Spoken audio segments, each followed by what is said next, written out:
Hello and welcome to this opening session of the Constitution Unit's Annual Conference 2025. I'm Meg Russell, Director of the Constitution Unit, and I'll be chairing this first session. For those of you not already familiar with us, the UCL Constitution Unit conducts rigorous policy-relevant research across a range of constitutional topics. Just last week, we celebrated our 30th birthday, and during that time, we've published over 200 reports, numerous books and articles, and well over 1,000 posts on our lively blog, as well as holding multiple events, such as this one. So do take a look at our back catalogue on our website if you're not familiar with it, as well as signing up to our mailing list to hear about our latest outputs. The Constitution Unit was born in the mid-1990s, just before the arrival of the last Labour government. Just short of a year ago, a new Labour government was formed, and the focus of this conference is what's happened across the Constitution since then and what further there might be to be done. This is the first of 6 conference sessions over 2 days, with others due to focus on standards in public life, the electoral system, the rule of law, and House of Commons reform, before a final wrap-up session tomorrow afternoon. We're really delighted to be joined for this first keynote session by Nick Thomas-Symonds, who's Paymaster General and Minister for the Cabinet Office, with a very wide brief touching on important aspects of the Constitution, such as standards regulation, intergovernmental relations, and House of Lords reform. He also has responsibility for EU relations, so he's a very busy man with extraordinary levels of energy, and we're very pleased that he's been able to make time in his schedule to address our conference. Nick is himself a former academic and the author of several books, so recognises the importance of rigorous political thinking and analysis. Nick will address us for maybe around 20 minutes before he and I have a quick chat, and then we'll throw things open to audience questions. If you've got a question you'd like to ask Nick, please write it in the Q&A function of Zoom. As you can see, we're joined on the screen by Alan Rennick, the Constitution Unit's Deputy Director, and he'll be keeping an eye on the questions as they come in and selecting some to put to Nick when we get to that part of the session. But he'll disappear shortly until we get to that part. By default, Alan will read out your name alongside your question, but you can also submit questions anonymously if you wish. Do note that this whole session, including the Q&A, is being recorded and will be posted later on our website and YouTube channel, and will subsequently appear as an episode of the Constitution Unit podcast. So you may want to bear that in mind when deciding whether to ask your question anonymously. But that's more than enough from me. Let me pass over to Nick.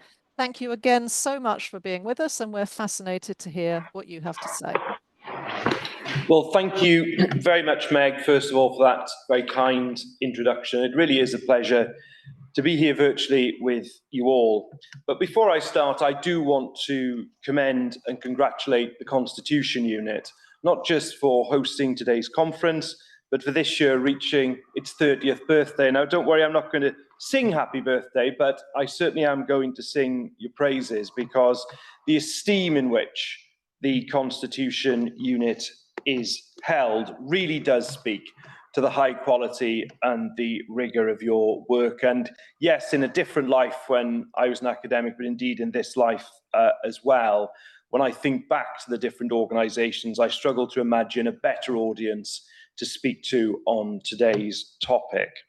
And I do want to today focus on constitutional reform, what it means for our democracy, and most importantly, what it means for the public.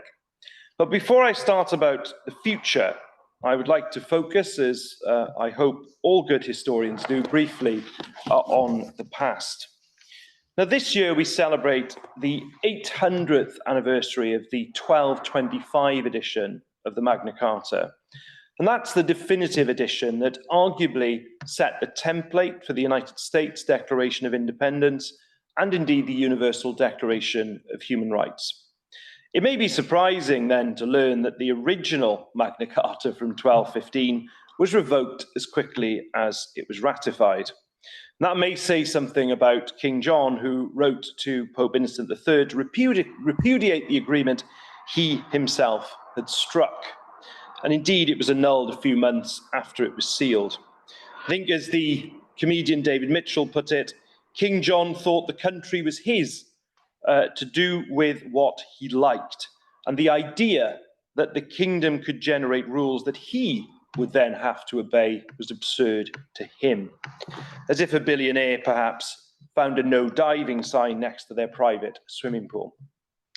But it was the determination of a few people that ensured that it was reintroduced, ratified by King John's son, King Henry III, and indeed found its proper place on the statute book. Now, Magna Carta is at the beginning of a constitutional thread. To the Bill of Rights in 1689 that established parliamentary sovereignty and the right to free election, to the Reform Acts of the 19th century, from the Great Reform Act of 1832, which led to the modern electoral system, all the way up to the incorporation of the European Convention on Human Rights into domestic law through the Human Rights Act of 1998. But for one of the country's oldest written historic documents, it still delivers a few new surprises. Harvard University, for example, recently uncovered a Magna Carta original from 1300 after believing it was a more recent copy. But what isn't surprising is what a foundation that Magna Carta creates for our modern constitution, made up of laws, conventions, and rules. And crucially, they outline how no one person is above the law and that we must all be held to the same standard. Now, that's right in historic principle, but when it comes to government, has that always been the modern practice? Now, to put it plainly, we have reached record levels of distrust and dissatisfaction with how government works and how it can get things done. And the most recent National Centre for Social Research report found that 45% of people surveyed said they, and I quote, almost never, unquote, trust governments of any party to place the needs of the nation above their political party. Now, when we reflect, that is at one level a remarkable statistic, but on another, it is hardly surprising. Now, obviously, even I wouldn't quite compare the last government to King John and his view of power. But the chaos of the last government, a government that forgot what it meant to govern in the national interest and failed to be a government of service, from Partygate to the COVID contracts, the cronyism, forced division, scapegoating of minorities, the gambling around the general election, failing to invest in the country's future. An abject failure to put the needs of the nation above political party. No wonder people became exhausted with Westminster. It felt like politics wasn't working for them. And that was a shocking indictment, frankly, of our political and constitutional arrangements, especially when I know the change that I, or indeed any elected member of Parliament, can help secure for their constituents through Parliament. And I know that MPs across political parties are motivated by making a difference. Parliament remains the forum through which the British people can give an instruction for change. But that isn't to say that it cannot or should not be strengthened, nor is it to say that we should not always be looking at the adequacy of the checks and balances. But fundamentally, I believe that through change, we can restore public faith in our constitution, restore their capacity to feel like political choices at the ballot box can make their lives better, and make ordinary people once again feel like they have a stake. Now, that couldn't be more important to this government. 1 year ago, nearly now, sleep deprived and on the thrill of adrenaline, myself and Labour colleagues walked through the doors of Whitehall departments. After 14 long years, we finally had a moment to govern, driven by the desire for change, to rebuild our country, national renewal, returning politics to public service. They were not just words on a leaflet, they were something we felt angry about, we felt driven by. And after 14 years, we had the opportunity to make people feel like they had that stake in their communities once again, a stake in their country again, for people to see their politicians governing as an act of public service, not personal gratification, and to put country before party. And we can do this in sensible ways with tangible steps. Take the task of restoring trust. Now, all of us in this virtual room know that accountability and integrity are core parts of protecting our constitution. But what do those things mean to the majority of the population? How can we show action, convey what that action represents, but crucially, what it will do? If we want to govern in the name of public service, we need to show we care about it.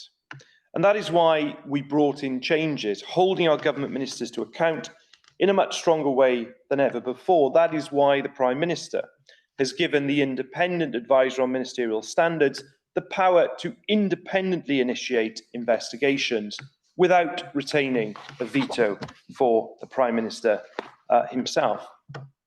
And the new Ministerial Code, published in November last year, strengthened and clarified standards across the board, enshrining the 7 principles of public life directly into the code. For too long, frankly, standards slipped, and few were interested in re-establishing the ideals and principles that should define the government's work. But that is precisely what the Prime Minister promised, that we would get a grip on the problems we face, and crucially, that we would be judged by actions, not by words. And this is a government focused on national renewal, and part of that renewal is about embedding higher standards in public life. Now, nowhere is our desire for sensible change more evident than in the House of Lords, and the reforms we are finally bringing into that chamber.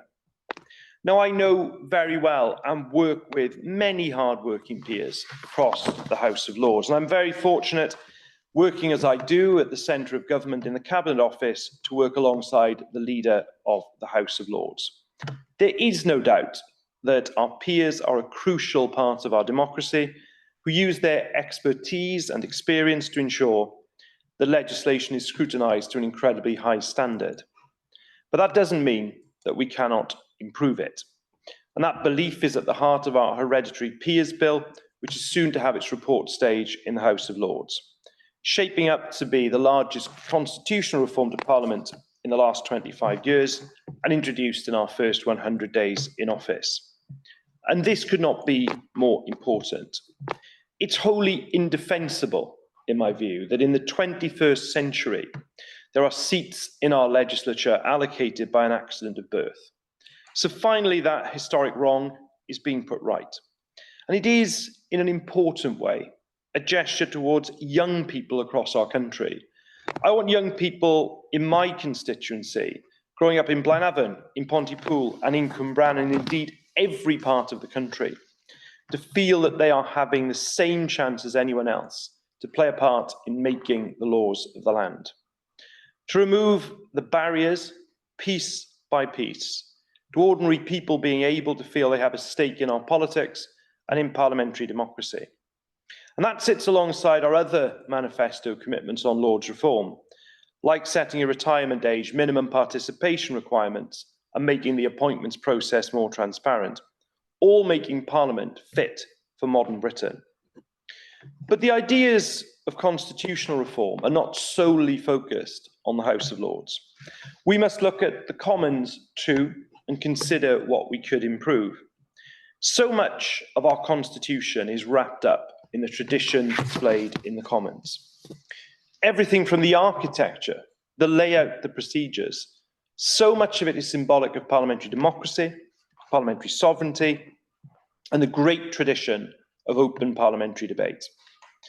But while tradition and ritual often protect principles of our constitution, they can sometimes become a barrier if not updated for today's world.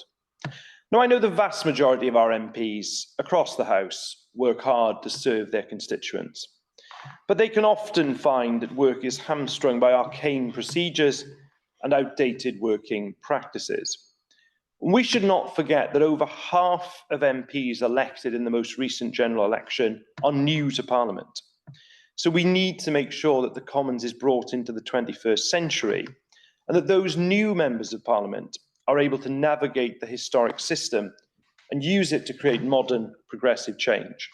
That is the precise objective of our Modernisation Committee, headed up by my ministerial colleague, the Leader of the House of Commons.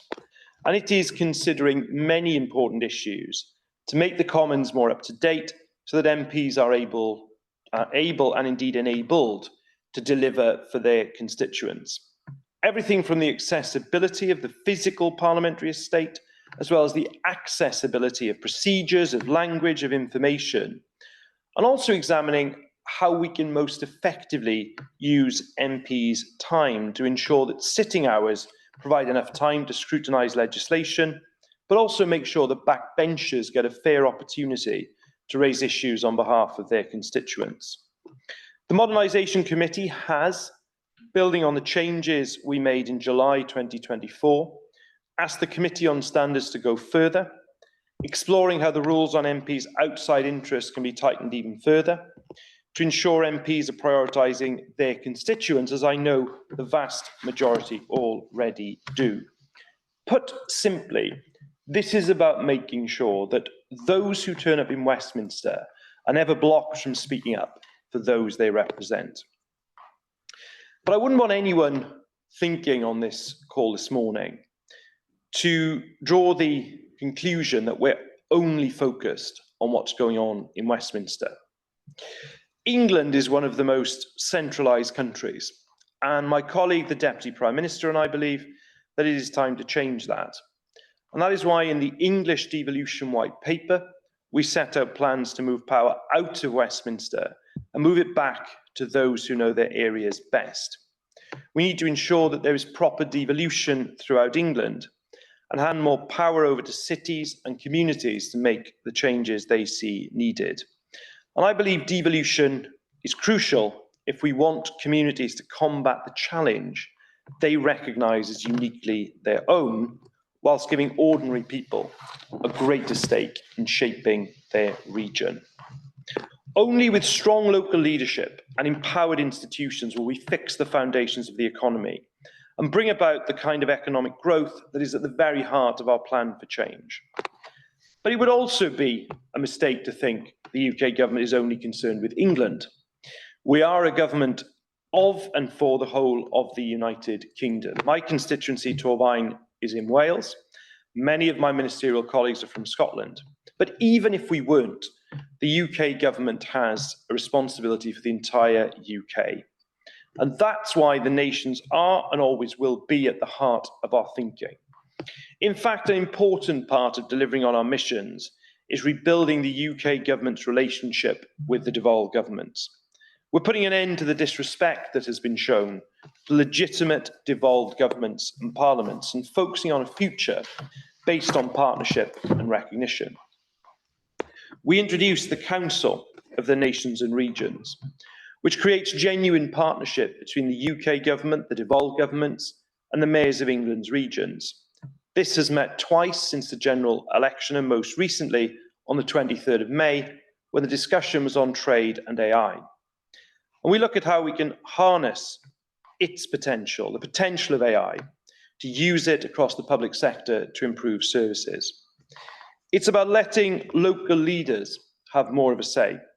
And we will work together across the UK on legislation, strengthening the Sewell Convention, for example, which defines how the UK government interacts with devolved legislatures.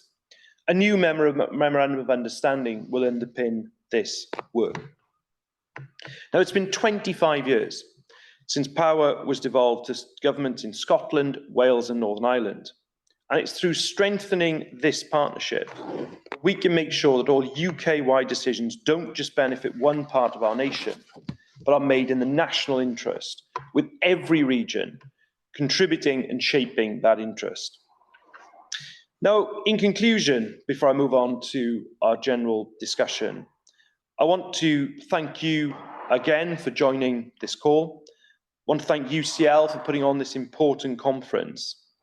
And outside of these virtual four walls, the phrase constitutional reform may not immediately mean much to people up and down the country, but they are more than familiar with the rationale for it.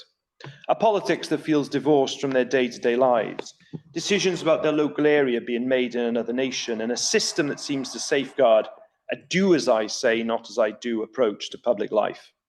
All that has to change. And this government is making it a reality. We are serious about ensuring our political system represents every member of our society. Now, I'm not suggesting today, nearly a year into this government, that this is going to be an overnight change. We understand that. But we have shown, whether it's the Lords or the Commons, or indeed our approach to devolution, that it is a government that's heard the calls for change, how people want to have more of a stake in how they live their lives, and they want a system of government that represents and empowers them. And through our Constitution's historic foundations, we want to build and are building a modern and thriving society, one that serves the people of this country better than before. Thank you very much, and I look forward to the questions. Thank you so much, Nick. Those were really thoughtful and very wide-ranging remarks, which are absolutely perfect to kick off a Constitution Unit conference. And of course, thank you in particular for your very kind words about the Constitution Unit itself. That's much appreciated. Can I remind members of the audience that you can submit your questions to Nick via the Q&A function of Zoom? We've got a few in, but I hope there's going to be lots more pouring in now that you've heard his opening remarks. We've got about half an hour now. I know that Nick needs to actually be off at about 10 to 11. So while we're waiting for questions to come in, I will engage Nick, I hope, in some conversation, and then we'll turn over to the audience in a little while. So Nick, you set out really nicely there the kind of breadth of action that the government is taking on the Constitution. It's nice to see it all pulled together in one place. That doesn't so often happen, and it's great to provide a it's great to provide a forum for that to happen. I wonder if you have any reflections on what sort of overarching principles or objectives should guide constitutional reform, and whether there's a sort of particular direction in which the government is seeking to travel on the Constitution more broadly. Yeah, no, I think that's a really good point, Meg, and I'm pleased to get the opportunity here today to set things out thematically in that way, because when the Prime Minister came to office, he spoke about a government of service, and that theme is so important to this government, because you've got to start with the political context, because the political context was that certainly under the Boris Johnson premiership in particular, standards in public life took on a significance that probably it hadn't had since, the Cash for Questions scandal of the mid-1990s, when, of course, is when the Committee on Standards in Public Life was formed. And whilst, of course, integrity in politics is always hugely important, I think the whole idea of standards, how we police those standards in public life,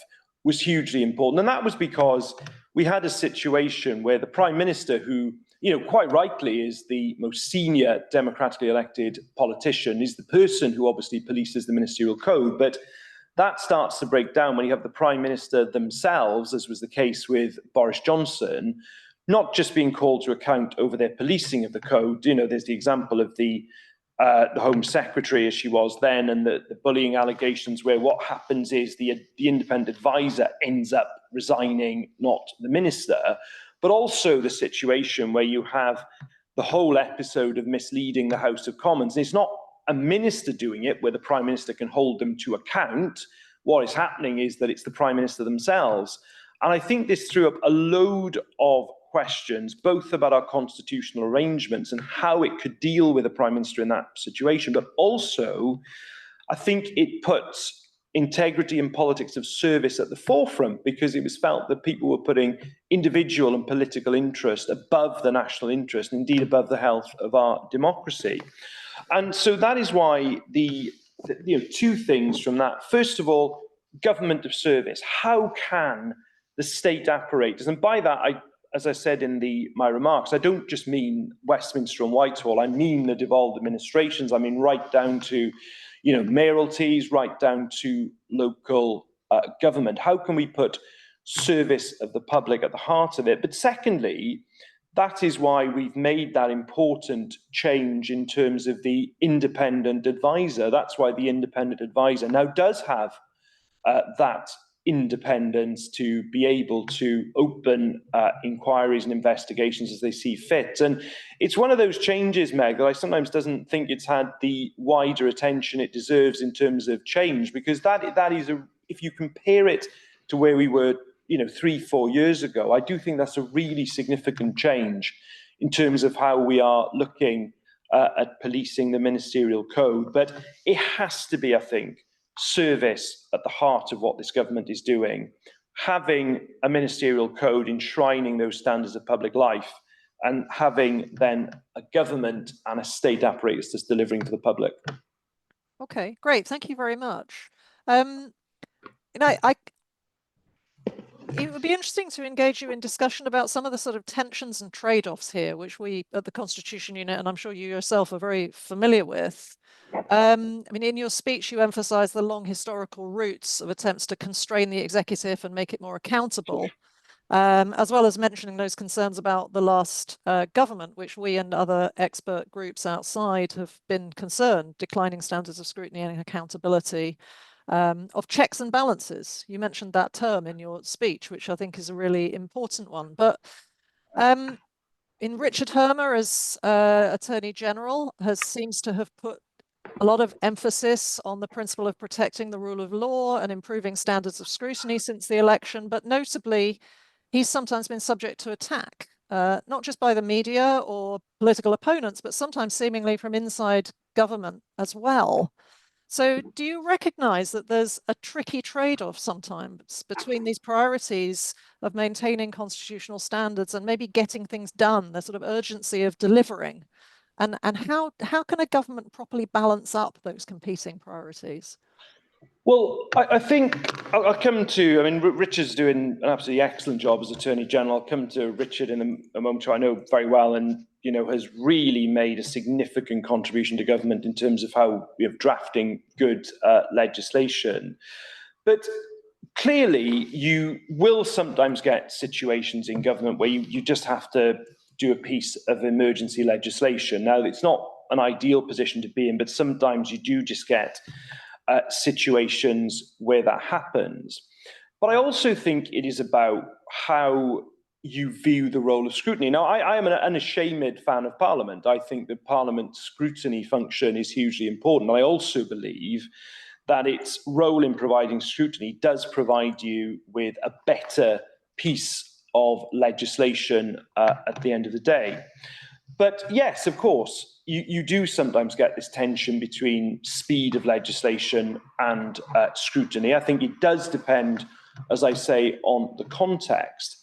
But also, I think a piece of legislation that has been thoroughly tested through our parliamentary procedures, both in terms of the robust adversarial nature of the Commons, and I'm one of those who enjoys the robust adversarial nature of the Commons, but it is also important, I'm sure we'll come on to the House of Lords in due course, but it is also important we do have that space for a more measured type of scrutiny that can produce an additional layer and variety of expertise.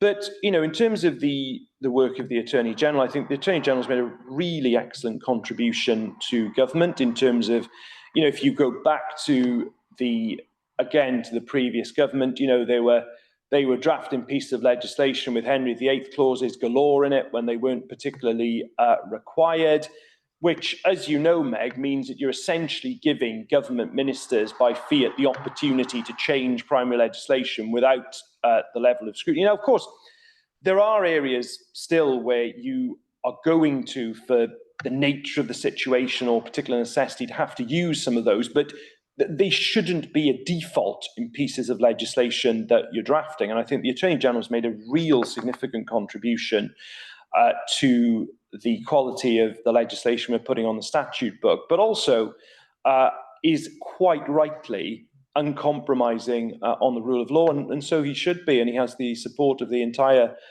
cabinet and the government in that.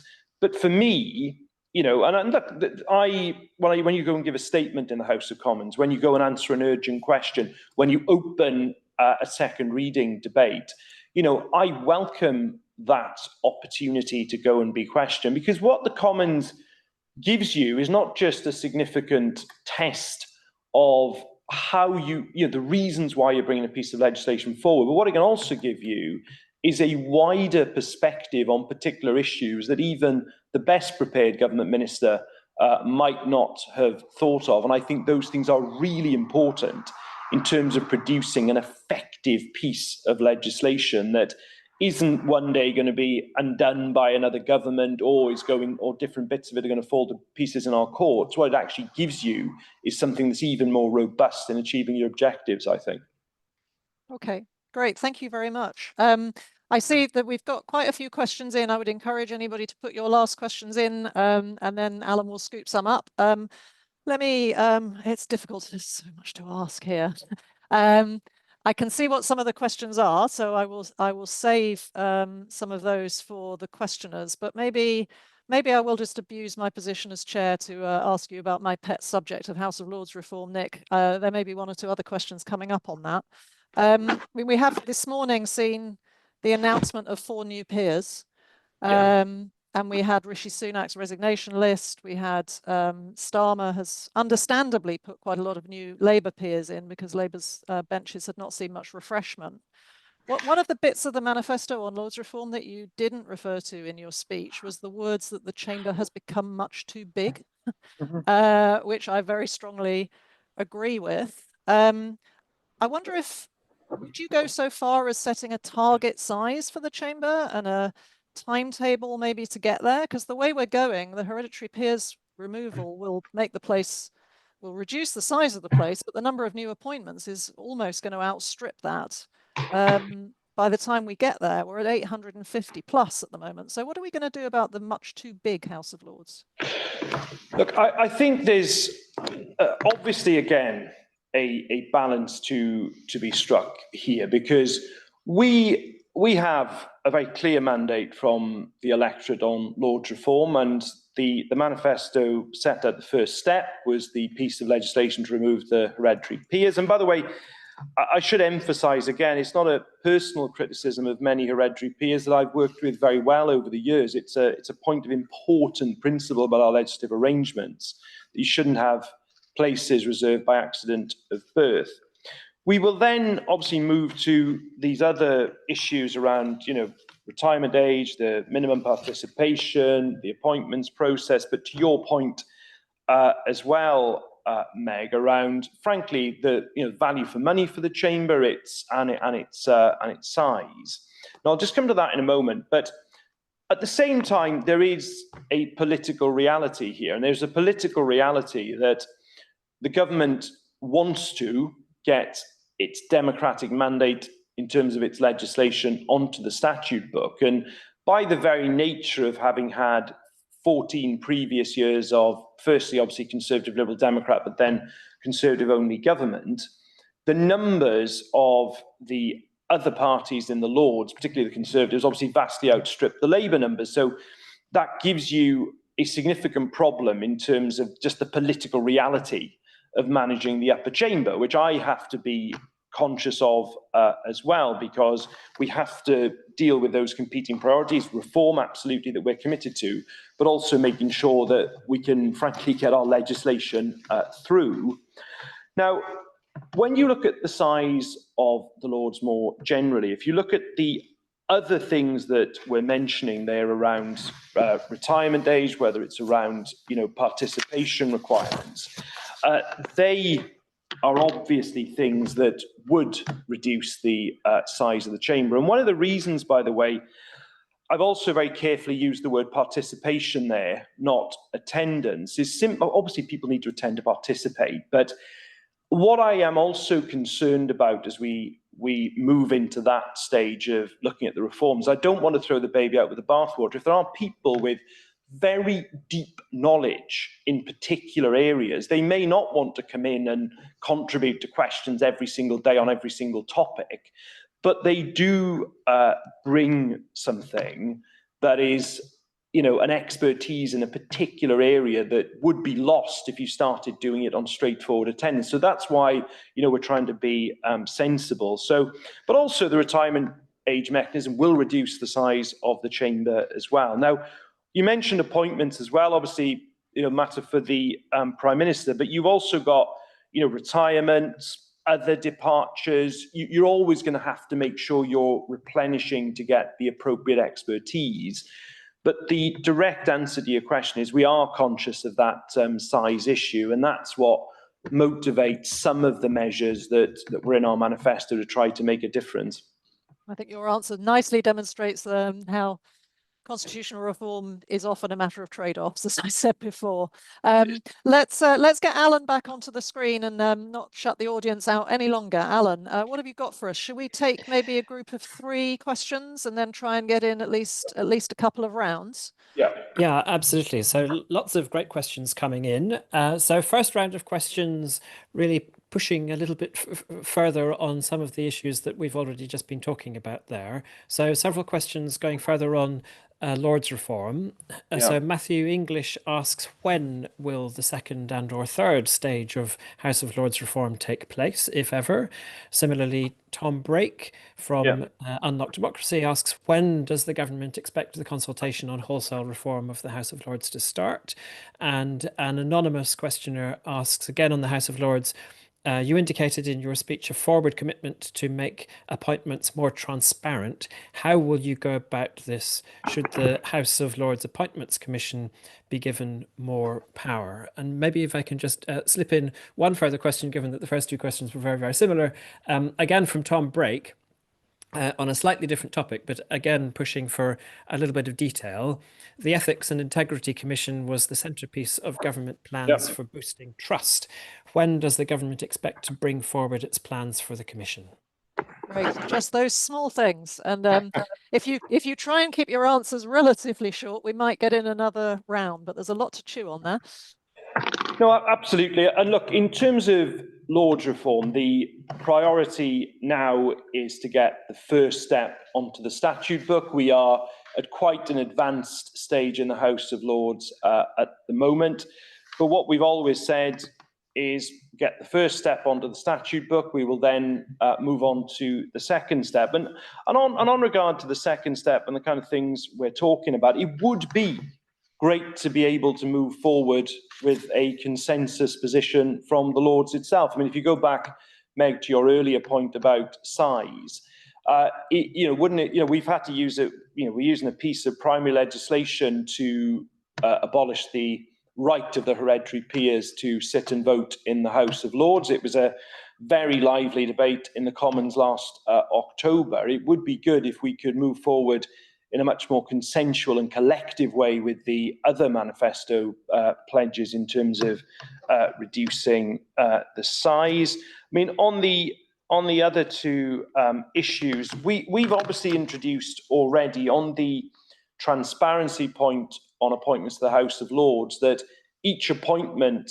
now will have, as it were, a short narrative with it that will be explaining the reasons for the appointment. That's something we did. I think I signed off I signed that off actually in recent months. And I always thought it was a real anomaly that if you look at our, the honours system around, CBs, OBs, and so on, you always get a reason given as to why someone's been awarded the honour. Now, I don't think I think an appointment to the House of Lords is actually to go and do a job of work rather than just an honour in that sense. But it always seemed to be an anomaly that you end up with a list of names rather than actually a reason why someone had been appointed. So I was pleased to make that change. Now, on the Ethics and Integrity Commission, we are looking at all the options on that, and we certainly hope to be providing an update on those, the decisions on that. That was, I think Tom Brake, was raising that then. That's obviously, look, that was an important manifesto commitment of ours. And I think, we'll hopefully, be able to come forward with a decision on that in the near future. But at the same time as well, there are the things we've already done, including, the new ministerial code with the principles of public life. As I've already said, the independent role of the independent advisor. We've also introduced the new monthly register of gifts and hospitality. So there are other areas where we are already pushing forward on that agenda of transparency, which I think is really important. Fantastic. Back over to you, Alan. We've got about another 7 minutes, probably, so that we can let Nick go in time. So lots of interest in questions to do with devolution. So a round of those. So Joe Rossiter asks, would you be able to provide any more detail on plans to strengthen the Sewell Convention? What are the timelines and key principles of reform? An anonymous attendee says, with regard to the government's approach to devolution, does the new Labour administration in Westminster have any intention of addressing the long-standing deficiencies in the Welsh model, as identified by party colleagues in government in Cardiff? Should Labour retain power after next year's election, would another Wales bill be on the agenda? And another anonymous attendee, perhaps the same one, but another anonymous question asks, you talked about the English devolution white paper, but can you say any more about the next steps in terms of when we can expect legislation and when the changes proposed in the white paper will actually be brought into effect?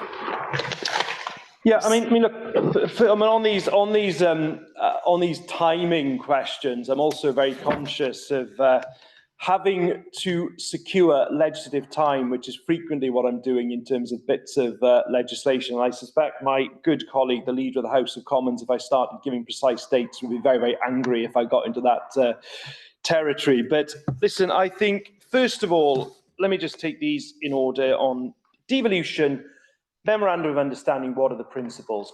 For me, this has always been about a recognition, whatever political parties are in power in the devolved administrations, of having real respect for the devolved administrations and for their mandates. And as you can all imagine, I speak to you as a government minister, but my background is obviously as a Welsh Member of Parliament, and I've been a Welsh Member of Parliament throughout the devolution age. So it is an issue that is, very, very close to my heart.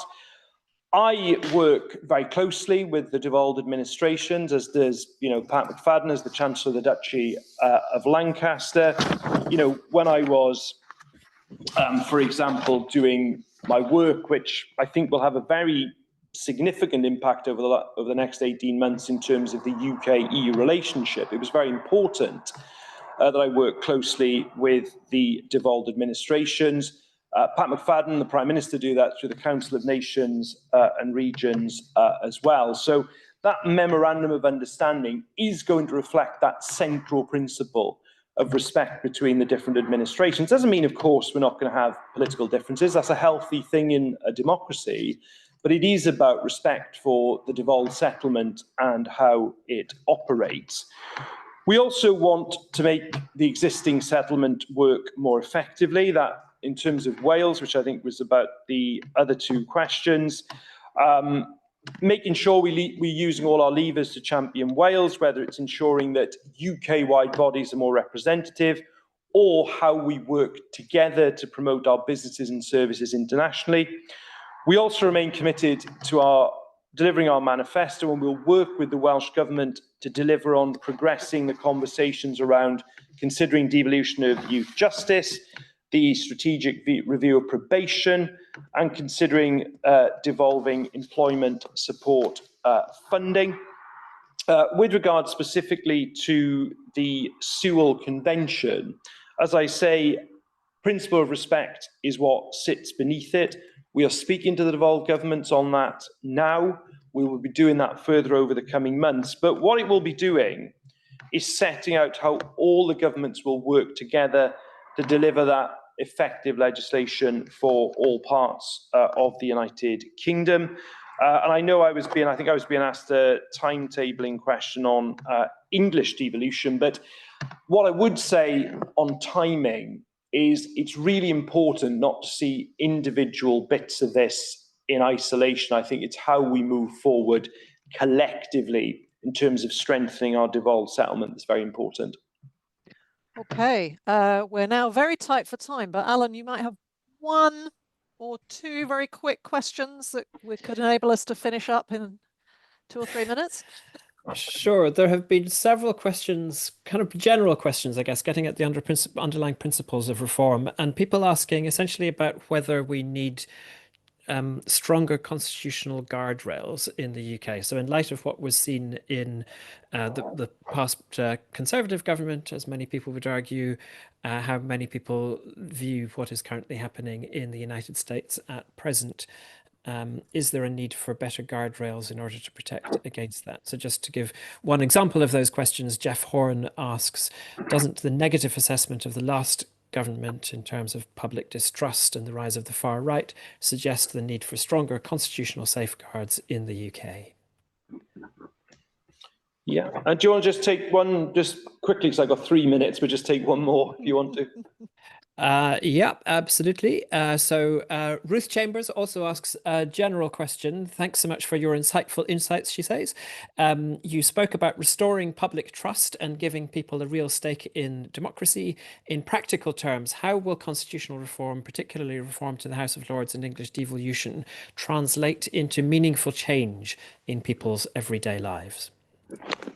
Right, so let me just take those two things in a couple of minutes I've got. But secondly, on devolution, for me, the principle has always been that if you take decisions that are closer to the people they represent, that helps both in terms of public consent for the decision, but also that local knowledge can be drawn upon as to what is required. And how will that translate into people's everyday lives? Well, delivery of things like the economic growth that is at the heart of this government. So it is about, and that I would include the House of Lords reform in this as well, it's about effective decisions, properly tested by scrutiny, that can actually make a difference, particularly, I use economics as an example, particularly can make a difference in terms of living standards. So that's, that would make a tangible difference.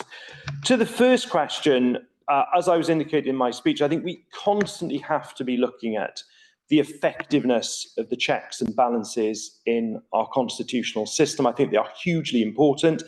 The example, I've been referring to during this call has been about the independent advisor, which I think is a more significant change than perhaps the public attention that it's had has reflected.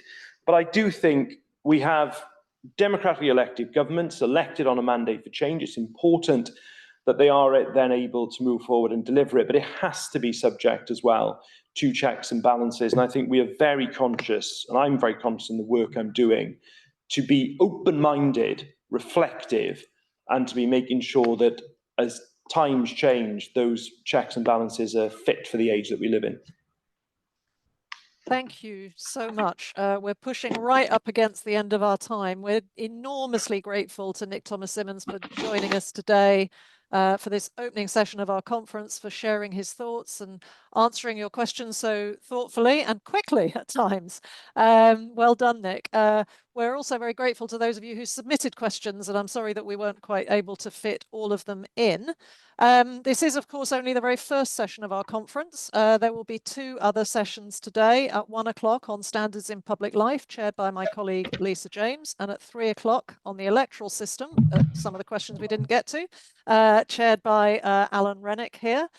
There'll be panelists including 3 MPs from different parties on those 2 panels and 3 external expert commentators. If anybody in the audience wants to join for those sessions or join the sessions tomorrow, you can do so using the same link that you used to attend this one, and you can find the full programme for the conference, including tomorrow's sessions, on our website. As I mentioned at the start, the recording for this session, and indeed all the other ones, will be made available in video form on our website and YouTube channel, and will appear shortly as a unit podcast, so do look out for those and share them. I believe the text of Nick's speech, though obviously not his answers, will appear on the Cabinet Office website, perhaps later today, if you want to peruse it more carefully. If you want to hear more about our future events and activities, do sign up to our mailing list. But in the short term, we hope to see you back for other sessions of the conference later today and tomorrow. Nick, Warmest you. thanks to you. Good luck with the rest of your day and all of your work, and we hope to be in touch again with you soon. Goodbye. Thank you.